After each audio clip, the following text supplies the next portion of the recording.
Comment allez-vous? Ça fait très longtemps que je me suis pas adressé à vous sur cette chaîne YouTube, ça doit faire plus d'un an je crois. Mais il y a une occasion spéciale, les championnats de France, c'est ce week-end. Je sais pas exactement quand est-ce que je posterai la vidéo, là en tout cas, quand je vous parle on est mercredi soir. Et du coup je voulais vous faire part de mes petits pronos pour cette compétition à laquelle je vais participer. Les pronos sont plus ou moins classiques, il n'y aura pas beaucoup de surprises, mais je me suis quand même permis quelques petites folies. Donc je vais vous montrer ça. Alors les amis, on est parti. Je vais préparer une sorte de petit PowerPoint. Les podiums donc. On va commencer par parler du FMC. Alors le FMC, il y avait notamment 3 participants qui se dégageaient un petit peu du lot. C'est les 3 participants en question, donc c'est les 3 que j'ai mis sur le podium. Vous allez voir, vous allez les découvrir quand je vais révéler les noms. Alors en 3ème position, j'ai mis Nicolas Gartner. Alors Nicolas Gartner, on va dire que il a dominé le FMC pendant un petit moment, enfin du moins il s'est maintenu on va dire à un bon niveau dans cette discipline pendant un moment. Mais maintenant, je sais qu'il m'avait dit qu'il s'était concentré beaucoup sur l'OH. Donc c'est pour ça que je ne l'avais pas plus haut dans le top. Parce que les 2 prochains sont vraiment des spécialistes du FM et ils font ça en grande partie. Je veux dire que c'est leur main event à part entière. Là, c'est pas vraiment son main event. J'ai mis donc en 2ème place l'actuel champion de France, Louis Sartou. Je le mets en 2ème place parce que je pense que la personne que j'ai mis en 1ère place, qui n'était pas là au précédent championnat de France, peut faire des meilleurs résultats. Parce que je sais que c'est quelqu'un qui progresse très vite et qui s'entraîne beaucoup. C'est pour ça qu'en 1ère place du FMC, j'ai mis Alexis Lemairet, qui est très bon dans cette discipline, qui a gagné la dernière fois que j'étais avec une compétition avec lui, c'était Shell, et il avait gagné égalité avec Nicolas Gardner d'ailleurs. Donc Nicolas peut quand même faire des bonnes performances, mais je suis quasiment sûr qu'on aura ce podium là. Après dans quel ordre, je sais pas bien, mais je crois plutôt à ce podium là. Qui on peut avoir d'autres sur le podium? Alaric peut aller chercher une bonne perf. Mario Laurent évidemment, qui ont cherché des bons singles et des bonnes moyennes, mais le top on va dire reste ces 3 participants là. On passe, on va pas faire 3 ans sur le FMC, on va essayer d'aller un peu plus vite. On passe à la prochaine épreuve, j'ai nommé le multi-blind. Alors dans cette épreuve là, c'est une des premières épreuves que j'ai traitées. Et c'est assez compliqué de savoir qui va faire des bons résultats dans cette épreuve, parce qu'il y a 2 revenants qui sont prétendants pour un titre ou un podium. Alors déjà je tiens à dire que j'ai pas mis dans le podium Galad Langlois, qui est le tenant du titre, parce que je prétends que les personnes qui vont arriver ont de meilleures chances, ont des meilleurs PB. Galad Langlois avait fait presque son PB au championnat de France, d'où son titre. Donc j'ai choisi un tout autre top 3. Alors juste avant, je tiens à dire que je n'ai pas inclus dans le top 3 aussi Maxime Clapier, qui fait son retour depuis les championnats de France 2019, qui peut totalement aller chercher un podium. Je crois qu'il est 3ème sur la psych sheet. Si ça se trouve, il va ressortir une masterclass 3 ans plus tard, même 4 ans plus tard. Temps passe vite, 4 ans plus tard. Mais je me suis dit que les 3 autres avaient plus de chances d'aller chercher un podium. Mais en 3ème place, j'ai quand même mis un revenant, quelqu'un qui n'a pas fait de compétition depuis longtemps et qui est très beau en blind. J'ai mis William Foma. Alors lui, je sais qu'il avait des très très bons résultats lorsqu'il faisait des compétitions. Et d'ailleurs, sur la psych sheet, il est très bien positionné. Il se place en 2ème position, devant Arthur Garcin et devant Maxime Clapier notamment, que je n'ai pas inclus dans le classement. Mais voilà, il peut totalement aller chercher des super résultats. Je sais pas pourquoi je crois plus à un retour de William, parce que je sais que lui était vraiment très très bon, qu'à un retour de Maxime, même si William où ils se sont arrêtés à peu près en même temps. William a arrêté un tout petit peu plus tard que Maxime. Mais en tout cas, les deux, il y a pas mal d'incertitudes. En deuxième position, quelqu'un qui est un peu plus, qui est plus souvent là, on va dire, Arthur Garcin, évidemment, que j'ai mis deuxième. Alors il avait un petit peu raté son multi au dernier championnat de France, du coup il n'avait pas fait podium. Mais là, je pense qu'il peut totalement aller chercher une deuxième place. En tout cas, il en a la capacité. Il est quatrième sur la website sheet. Après, encore une fois, ça va dépendre de William et de Maxime Clapier, qui peuvent totalement faire mieux qu'Arthur, qui ont un meilleur PB qu'Arthur. Et en numéro 1, pour le coup, pas beaucoup de suspense. Je pense que c'est le grand favori et je vois pas trop qui peut l'empêcher de terminer champion. C'est évidemment Maxime Madry qui a pulvérisé le record national il y a quelques temps avec si je ne me trompe pas, 32 cubes sur 36, voilà, en 56 minutes, qui le place en 32e position mondiale. William aussi qui est quand même top 10, top 100 mondial, c'est pour ça que je me suis permis de l'inclure. Et je tiens à dire aussi que dans les podiums, j'ai pas inclus les gens qui ne sont pas français et donc qui ne peuvent pas recevoir de médailles sur cette compétition étant donné que c'est les championnats de France. Prochaine discipline, le 5-5 blind. Alors là, pas mal d'hésitation, j'ai pas mal joué sur la constance là-dessus. Dans cette discipline, plutôt qui était apte à faire des succès, parce que par exemple, je pense à Maxime Madry qui est très bon, qui a un très bon single, mais qui a réussi un seul single sur une vingtaine de tentatives, si je ne dis pas de bêtises. Donc lui, je ne l'ai pas mis sur le podium parce qu'il y a trop de risques qu'il rate, ses tentatives. C'est pour ça que j'ai mis en 3e position Rodolphe Rouir, je sais pas si je prononce bien le nom. Alors, c'est une petite surprise parce que c'est pas du tout celui qui est 3ème sur la website sheet, loin de là. Mais j'ai vu qu'il avait pas mal réussi ses derniers essais tentés. Donc je me dis pourquoi pas aller chercher une 3ème place. Il y a aussi Eddy de Turch qui réussit souvent ses essais, qui avait même fait la seule mine de 5-5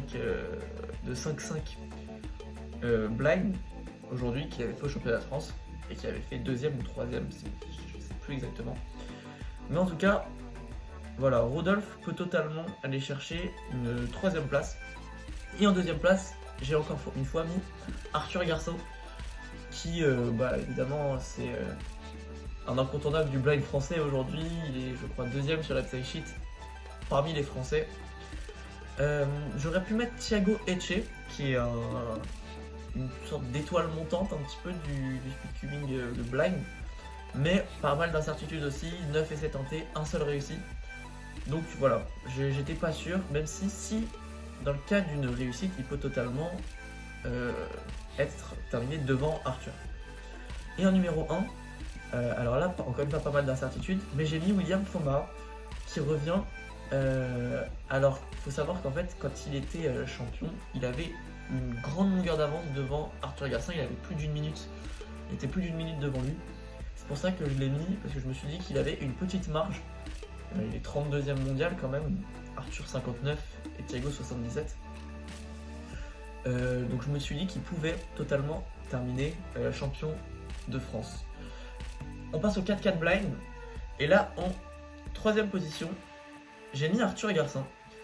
Vous allez voir, vous allez comprendre vite pourquoi je ne l'ai pas mis plus haut. Parce que plus haut, j'ai mis deux autres gars qui, selon moi, sont plus aptes qu'Arthur à faire des bonnes perfs. Et pour le coup, en fait, j'ai totalement suivi ce que disait la website sheet. J'ai fait exactement 3ème, 2ème, 1er. Non, j'ai dit des bêtises. J'ai mis William Foma en 2ème place. J'ai mis William Foma en 2ème place, vous allez voir, parce qu'en fait, le premier, c'est une sorte d'étoile montante aussi. William Foma qui a un PB à 2,14. Arthur est assez loin derrière finalement. Qu'est-ce que je raconte? Non, Arthur est pas loin derrière du tout. C'est Maxime qui est un peu loin derrière, c'est pour ça que je l'ai pas mis sur le podium, même s'il peut totalement, être sur ce podium, voire terminer champion. Mais j'ai mis Arthur 3ème, William 2ème, parce que on sait qu'il est capable, qu'il a encore les capacités de réussir un de ses essais. Il n'y a eu qu'une seule moyenne, enfin 2 moyennes dans sa vie, où il n'a pas réussi, où il a fait triple DNF. Le 4-4, donc on sait qu'il y a une énorme constance chez lui.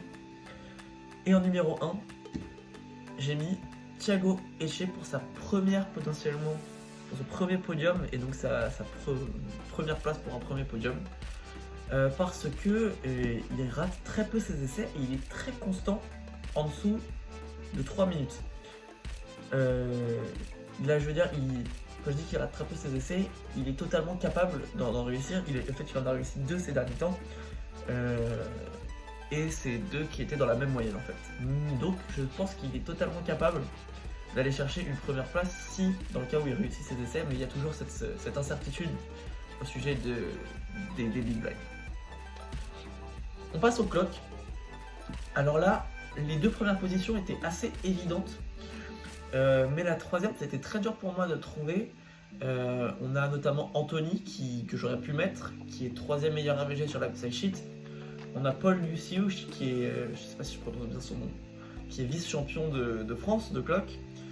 Gabriel Lutin qui est aussi bien favori pour se qualifier, mais j'ai décidé de choisir un autre, César Essling. Alors j'ai beaucoup hésité, surtout avec Gabriel Lutin.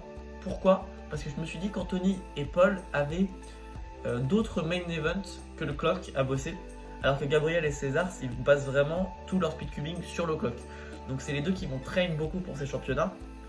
Donc je pense que ça va se jouer très fort entre les 2. Je crois qu'ils ont qu'un centième de différence sur leur PB-AVG. Donc je pense que ça va se jouer entre ces 2-là pour la 3ème place. Même si évidemment, alors j'ai pris quelques risques sur César parce qu'il n'a pas du tout d'expérience. Il a commencé les compètes en 2022 et je trouve qu'il a très peu de compètes à son actif. Je pense qu'il en a pas plus d'une ou 2. Je ne veux pas dire de bêtises, je vais quand même vérifier. César a... Non, je dis des bêtises. Il a 7 compètes à son actif, mais pas encore d'expérience dans les grands rendez-vous comme ça. Donc il peut stresser en se disant qu'il peut atteindre le podium. Pour les 2, j'ai un peu moins de doutes. En 2ème, j'ai mis Télian Delanoë, Télian Delanoë, je sais pas comment ça se prononce, qui pour le coup garde une constance quand même à ce niveau-là. J'ai vu ses derniers résultats au clock. Il a quand même réussi à faire de très bonnes AVG que personne en France, à part le premier, pourrait réussir à faire. À Bruges Open 2023, il a fait une AVG à 6,79. Donc c'est quand même très solide, il garde cette solidité au clock. Et en numéro 1, évidemment, personne ne peut aller le battre sur son terrain. Il est monstrueux, c'est évidemment le grand Virgile Perrault, qui quand même, c'est exceptionnel ce qu'il fait. Il a évidemment terminé champion de France en 2022 avec une moyenne qui a explosé toutes les autres moyennes. Il est numéro 13 mondial en moyenne, numéro 2 mondial en single. Et franchement, si on se concentre sur... Je veux dire que c'est un des meilleurs speedcubing français dans sa discipline, à l'échelle mondiale. Ce que je veux dire. Il y a très peu de Français qui sont mieux classés que 13e mondial dans leur discipline. Je crois qu'il y a Diego Alfonso, et encore, je suis pas sûr qu'il soit top 13. Je crois qu'il y a Anthony Lafourcade, et c'est tout. Sur leur... Ah si, il y a Juliette aussi à l'OH. Mais voilà, il y en a très peu. Du coup, c'est un très bon atout, Virgile, et je vois très très mal comment il peut ne pas gagner ces championnats de France de clock, à moins d'un énorme fail, d'un double DNF ou ce genre de choses. On passe au score 1. Alors au score 1, j'ai beaucoup hésité aussi sur la 3ème place entre Anthony Lafourcade, Louis-Marie et Elian Beyek. Et finalement, j'ai choisi Virgile Perrault. J'ai choisi aucun des 3.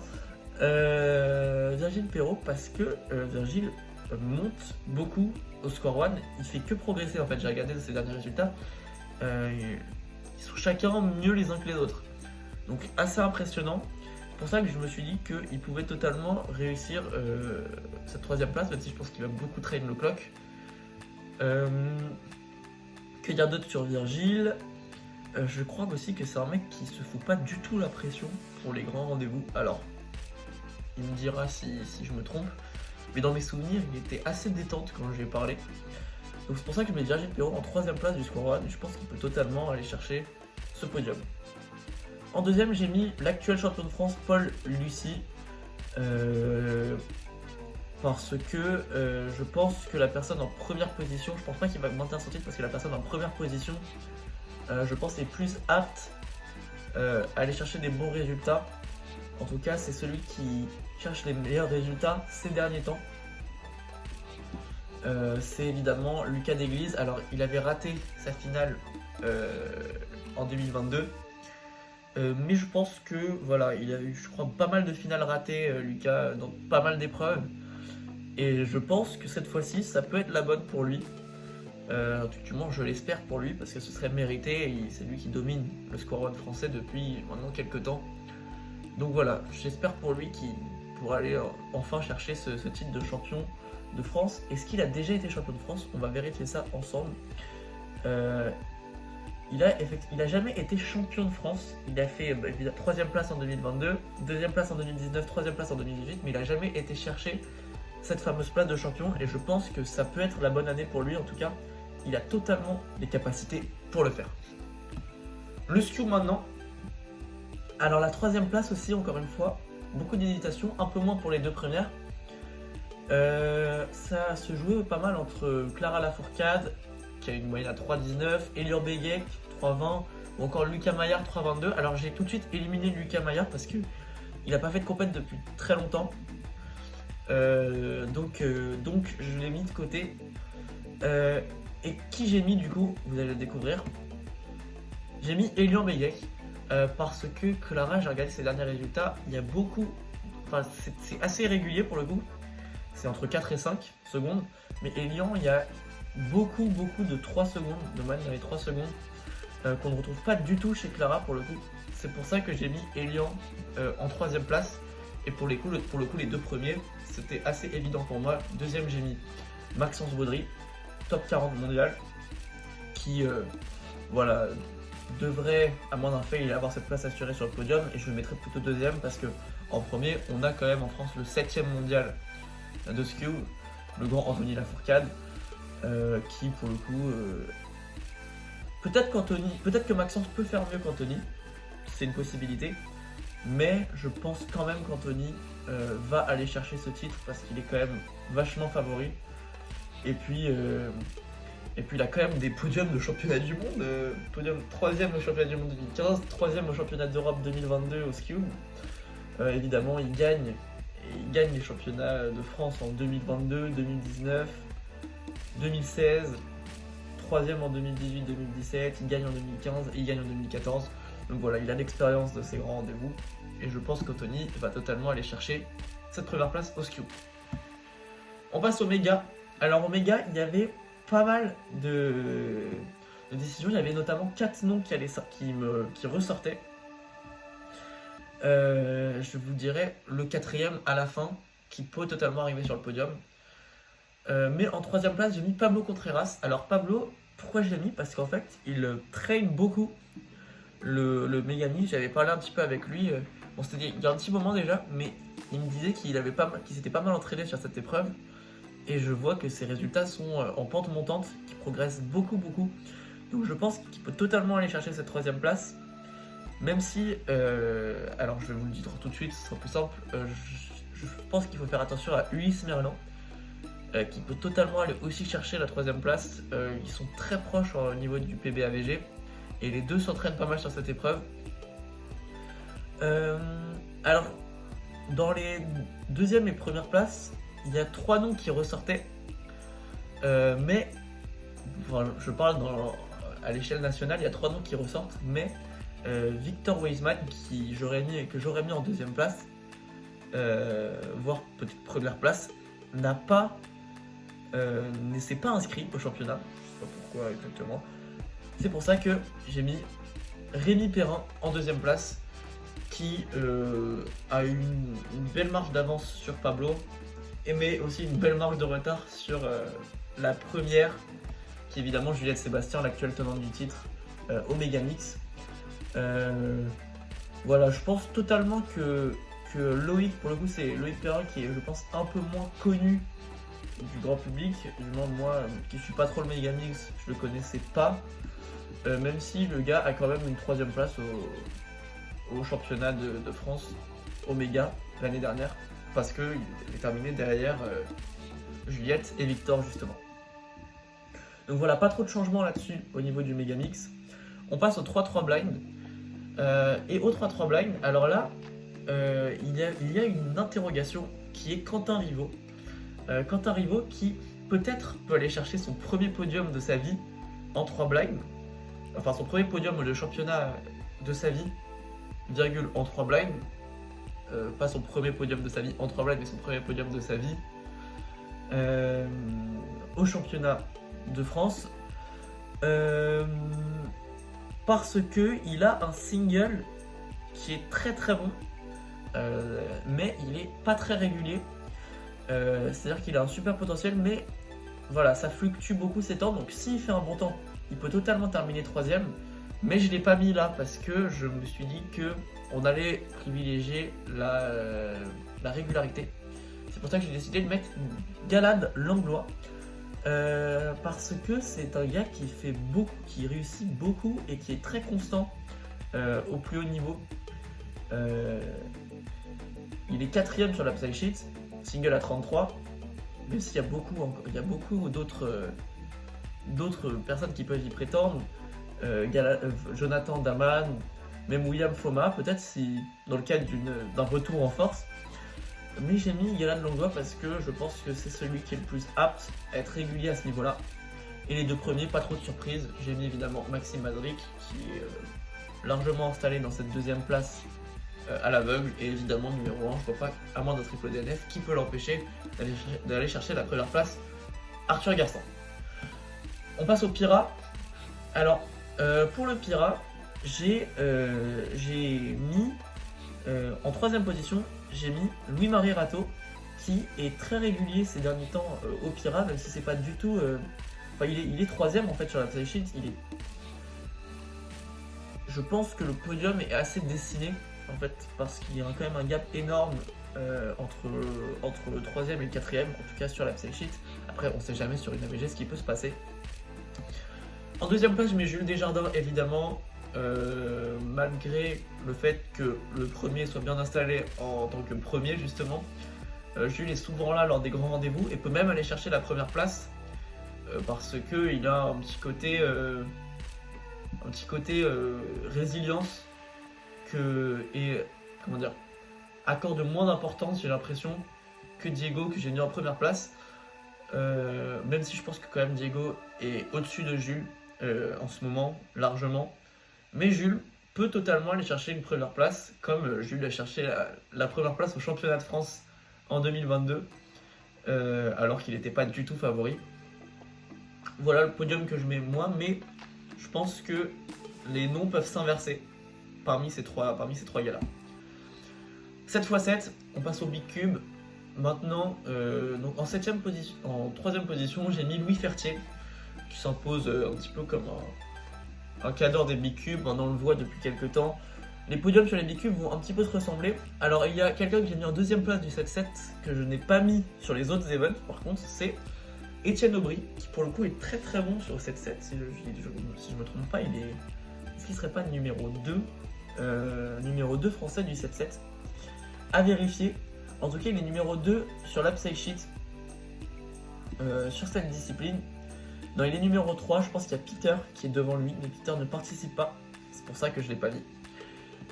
Et numéro 1, évidemment, personne ne pourra l'empêcher d'aller chercher son titre, Abdelak Kadour, à moins d'un DNF. Au 6-6, j'ai mis Elian Begek. Alors Elian qui revient bien, il a fait une AVG subset, la 4ème personne à faire une AVG subset, et donc il place 3ème français au 3-3. Il revient bien, je trouve, donc c'est pour ça que j'ai mis aussi x6, parce qu'il a des très bonnes AVG dans cette discipline. 2ème, j'ai mis Louis Fertier, qui maintient cette régularité sur les big cubes à plus haut niveau. Il a déjà fait des podiums de championnat, oui, donc je pense pas qu'il y aura de blocage psychologique ou quoi, même si il n'en avait pas fait au 7-7 et je l'ai mis au 7-7. Mais voilà, je pense qu'il peut totalement aller chercher cette deuxième place, même si la première place reviendra évidemment à Abdelak, qui va récupérer son titre de champion de France de 6-6. Au 5-5, alors 5-5 c'était assez compliqué parce qu'il y a l'incertitude d'Alexandre Carlier. Et vous allez voir, j'ai mis Alexandre Carlier 3ème, même si en ce moment c'est un petit peu compliqué pour lui parce que je pense que sur des championnats comme ça, il peut hausser son niveau. Il a quand même fait champion d'Europe de 5-5, donc je pense qu'il peut aller hausser son niveau et aller chercher un podium, même s'il va falloir batailler. En deuxième place, je remets Louis Fertier, qui je pense va maintenir sa place de vice-champion de France, qu'il avait déjà eu en 2022. C'est pour ça que je dis qu'il maintient cette constance dans toutes les compétitions. Et en numéro 1, évidemment, ça change pas, Abdelak Kadour. On passe au 4-4. Et au 4-4, en troisième place, j'ai mis Jules Desjardins, qui maintient lui aussi à chaque fois qu'il arrive à hausser son niveau de cube dès qu'il s'agit d'un grand rendez-vous. Il a fait plusieurs podiums de championnat dans cette discipline, si je ne me trompe pas. L'année dernière, il fait 3ème aussi. C'est pour ça que je crois totalement à une bonne performance de Jules. Alors j'ai pas mis Juliette dans le podium parce que j'ai mis tout simplement Abdelak Kadour en deuxième place. J'ai pas mal hésité, même si je pense qu'Abdelak il a moins cette constance au 4-4. Cette constance qu'il a absolument au 5-5, 6, 7, 7, il a moins au 4-4, c'est pour ça que je l'ai mis deuxième. Et qu'en numéro 1, j'ai mis Alexandre Carlier, qui va, selon moi, terminer champion de France de 4-4. Alors, encore une fois, tout ça c'est très hypothétique parce qu'il n'y a pas beaucoup de certitudes par rapport à Alexandre, qui peut être un petit peu irrégulier de temps parfois. Même si sa dernière moyenne, c'était du 26, c'était très très solide. On voit, quand je suis sur son profil, je vois qu'il a tout le temps quasiment des deuxièmes places. Parce que il y a toujours Sébastien devant lui, et au championnat de France l'année dernière il a terminé premier, donc je le vois conserver son titre de champion de France. On passe maintenant à l'OH. Alors l'OH, il y a pas mal de noms qui ressortent. On a Pierre Meunier notamment. Pierre Meunier je l'ai peut-être mis, je sais plus si je l'ai mis, je vais pas vous mentir. On va les découvrir et je vous dirai après les autres noms à qui je pensais. J'ai mis en troisième Eden Robinson Recchiavi. Alors, pourquoi j'ai mis lui? Parce que il a pas beaucoup de moyennes, mais à chaque fois qu'il a fait des moyennes, il s'est bien classé. Il a fait des super moyennes à chaque fois qu'il en a fait. En plus, il utilise route, qui est une technique, on l'a vu, qui a une main et probablement la plus efficace. On peut voir que les meilleurs, des très bons joueurs d'OH sont en roue, notamment Kian Mansour qui a dominé l'OH pendant un long moment. Donc Eden, je le vois bien terminer 3ème pour son retour à la compétition en France, on va dire. En deuxième, je vois Nicolas Gardner qui, pour le coup, s'est imposé comme vraiment quelqu'un qui est très régulier pour ce qui est AVG à 11-12, etc. Il va en faire très souvent, c'est très rare de le voir au-dessus. Et en numéro 1, évidemment, je ne change pas, ce sera Juliette, qui je vois pas tellement comment quelqu'un peut l'empêcher de devenir championne de France, encore une fois, d'OH. On passe au 2-2. Alors au 2-2, il y a beaucoup de noms, c'est peut-être là où je me suis le plus amusé, en tout cas à faire mes pronos, parce que je connais un petit peu. Et vous allez me dire ce que vous en pensez, parce que je suis pas sûr du tout de ce que j'ai fait. En troisième place, j'ai mis Alaric. Alors pourquoi j'ai mis Alaric? Parce que c'est quelqu'un qui s'impose de plus en plus comme un incontournable du 2-2 en France. Il est 3ème meilleur français sur l'Upside Sheet, derrière Anaël et Juliette, mais devant Diego et Louis-Marie. Alors petit paradoxe, c'est que le classement français, il veut pas dire grand chose parce que Anaël n'a jamais fait ne serait-ce qu'un podium, si je me trompe pas. Non, il a fait des records, il a fait son 0,80 NR, mais il a jamais fait de podium de championnat, alors que Louis-Marie est champion de France et que Diego est troisième au championnat d'Europe. Du coup, c'est assez paradoxal. Mais j'ai quand même mis Alaric troisième, qui pour le coup, lui, n'a jamais atteint de podium au championnat de. Il n'a jamais atteint de podium au 2-2. Il a fait podium au FM, bizarrement. Bon, mais c'est pour ça que je pense que Alaric va terminer troisième cette fois-ci. En deuxième, je vois Louis-Marie qui a une certaine, on va dire, une certaine garantie de par le fait qu'il tourne très rapidement le cube et qu'il fait très peu d'erreurs. Diego, c'est quelqu'un qui tourne un peu moins le cube, un peu moins vite le cube, et donc qui a moins de garantie sur le plus haut niveau, même si on sait qu'il est capable d'atteindre des performances qui sont incroyables. Même si, voilà, Louis-Marie, je repose un peu plus j'ai un peu plus confiance en une bonne performance de Louis-Marie qu'en une bonne performance de Diego. Je n'arrive pas à savoir totalement pourquoi. Mais voilà, c'est pour ça que je le mets deuxième, et du coup, je mets pas Diego en premier.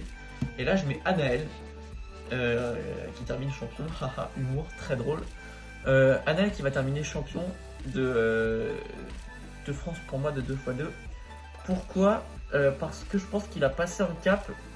Maintenant je le vois, j'ai vu ses derniers résultats. Depuis son 1.46 à Dougrian, il a fait presque que des AVG sub 2.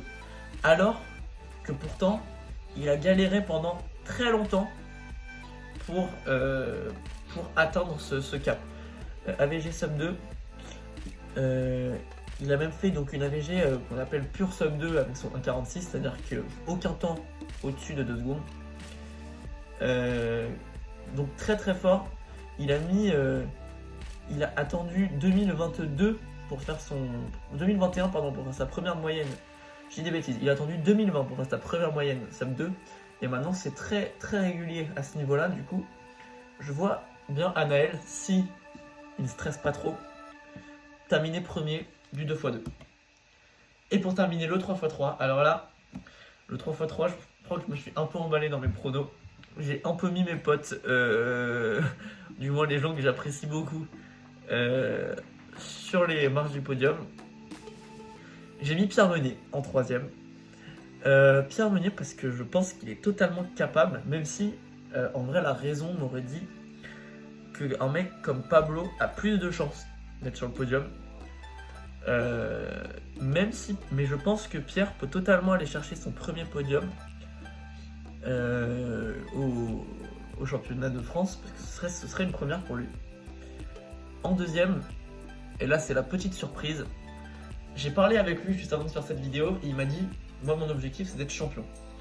Alors, je l'ai pas mis champion, parce que j'ai mis quelqu'un d'autre champion qui je pense va cette fois-ci y arriver. Mais j'ai mis en deuxième place Mathis Luc. Mathis qui progresse énormément ces derniers temps, il me l'a même dit qu'il progressait vite et qu'il croyait en ses capacités. Je crois qu'il a des AVG 100 sub 7 et il fait régulièrement des AVG sub 6 à la maison. C'est un mec qui est totalement apte à aller battre des records de France par l'avenir, surtout qu'il est très jeune. Mais là je le mets deuxième parce que la pression peut faire que ça peut être compliqué pour lui. Et en numéro 1, là cette fois-ci je pense qu'elle ne va pas faillir, c'est évidemment Juliette Sébastien. Alors j'aurais pu mettre plein d'autres gens sur le podium, notamment j'aurais pu mettre Alexandre, j'aurais pu mettre Eden, j'aurais pu mettre Elian, parce que c'est vrai qu'Elian, faut pas l'oublier, il a quand même fait une très bonne AVG, même si j'avais parlé un petit peu avec lui après, il m'avait dit que c'était plutôt un coup de chance qu'autre chose. J'aurais pu mettre Jules, l'actuel champion, mais voilà, j'ai mis ce podium là. Je suis très peu sûr que ça va se réaliser, mais si ce podium-là, c'est le podium des championnats de France lundi, je pense qu'on peut dire que j'ai réalisé un coup de maître. Et si ça se passe, vous devez tous évidemment vous abonner et tous liker et tous partager cette vidéo. Merci d'avoir suivi, merci d'être resté jusque là. Je vous dis à plus pour une prochaine vidéo peut-être, parce que vu le temps que je me suis absenté, voilà, je sais pas si je vais refaire des vidéos tout de suite, mais voilà, j'avais envie de vous partager mes pronos pour ces championnats de France. Merci et à plus.